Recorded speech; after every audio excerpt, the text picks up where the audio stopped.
On a cold Christmas night in an old English hotel, a forbidden love blossomed between a French governess and a soldier. But when war tore them apart, her heartbreak led to a chilling end, and some say her sorrow still lingers to this day. What haunting secrets still linger within the walls of the Dunkenhalgh Hotel? Stay with me as we unravel the ghostly tale of Lucette, a Christmas love story that ended in heartbreak, and a haunting that just refuses to fade.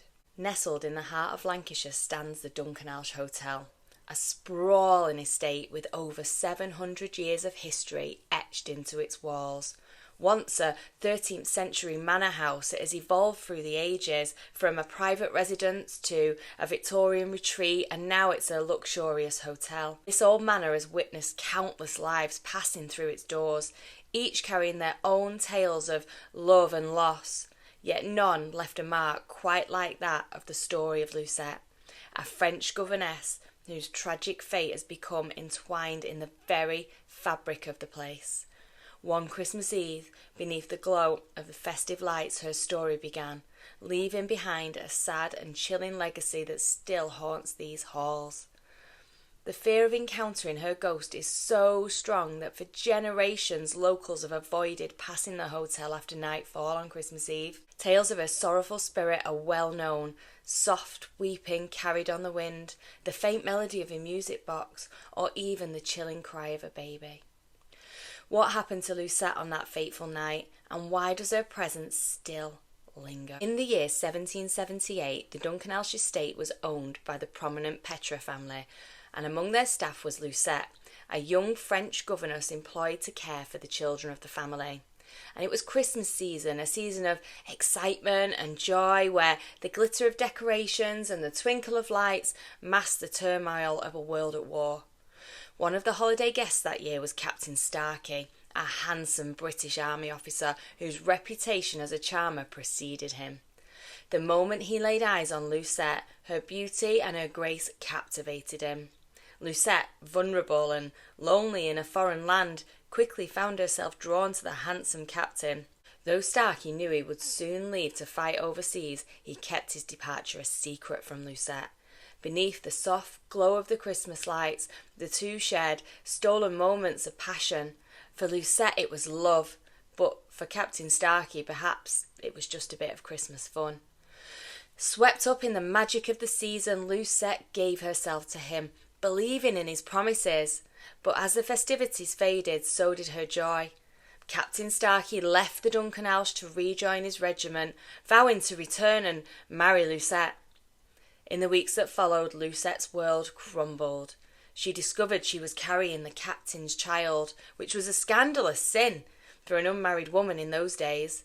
Alone and heartbroken, she wrote letter after letter to Starkey's regiment, but none were returned. Whispers of gossip surrounded her, and the rumours eventually reached Lucette's ears. Captain Starkey had fallen in battle in New Hampshire and was dead.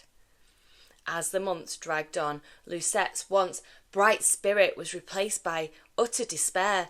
Isolated and shunned by everyone around her, she became a shadow of her former self, wandering the halls of the estate like a living ghost. When her child was eventually born, Lucette found herself overwhelmed by shame and hopelessness. She saw no future for herself or for the baby. One stormy night, with the rain lashing the windows and the wind howling through the trees, Lucette made her final heart-wrenching decision. After making cuts on her wrists, she stumbled through the estate grounds to the swollen River Hyndburn. With the icy current raging beneath her, she stepped onto the stone bridge and let herself fall into the dark depths. Her lifeless body was found tangled in the reeds downstream the next morning. 2 days after her death, a red-coated officer arrived at the Dunkenhalgh.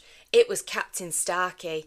He had survived the war and returned to fulfil his promise to Lucette, only to learn of her tragic fate. Overcome with grief, he gazed at her cold, pale face, tears streaming down his cheeks. He had become a father, but it was too late. And to this day, the tragedy of Lucette and Captain Starkey still lingers in the halls of the Dunkenhalgh, a tale of love, betrayal, and the devastating cost of broken promises. As Christmas approaches, the ghost of Lucette is said to stir once more, her restless spirit searching for the lover she so long ago lost. Guests and staff at the Dunkenhalgh have shared chilling accounts of eerie occurrences, whispers drifting through the night, the faint sound of sobbing echoing in the empty halls, and fleeting glimpses of shadowy figures gliding through the building. Those who claim to have seen her describe Lucette as both haunting and heartbreakingly beautiful. She is often spotted wearing a long white dress with delicate puff sleeves, her hair glistening as if still damp from the river's icy embrace. Her snow-white complexion only adds to her otherworldly presence, a vision that lingers in the minds of those who encounter her, long after the Christmas season has passed. The ghostly presence of Lucette has left its mark on those who have crossed her path, their encounters steeped in mystery and fear. One chilling account dates back to the 28th of December 1965. A 22-year-old man named John Beasley from Accrington took his dog for a moonlit walk along the beautiful tree-lit driveway of the Dunkenhalgh. The night was still and the air was crisp when suddenly his dog started barking and growling and pulling against its collar as if desperate to escape. Turning around, John froze. Just 10 feet away, silhouetted in the silver moonlight, stood a woman, dressed in clothing from another era. The figure advanced towards him, and John found himself rooted to the ground, unable to move. Summoning his courage, he called out, "Are you all right?" But instead of a reply, he became transfixed by her beauty. Her pale face illuminated by the moonlight. Without a sound, she turned to her right and dissolved into the air like a wisp of vapour. But as she vanished, a sweet, almost intoxicating perfume lingered, hanging in the air like a ghostly signature. In 2003, another unsettling encounter forced the Dunkenhalgh's banqueting manager to resign from his job. While he was alone in the Pendle suite, he experienced an invisible force swirling around him, a presence that danced and twisted in the air. The chill was unlike anything he had ever felt before, cutting through to his very core. Unable to shake the feeling of dread, he left that night and he never ever returned to his role. Even more peculiar is the account of a wedding guest who, while taking pictures of the tree-lined glade, captured something really unexpected. When the photo was developed, it seemed to show nothing unusual, just the scene of beauty of the trees.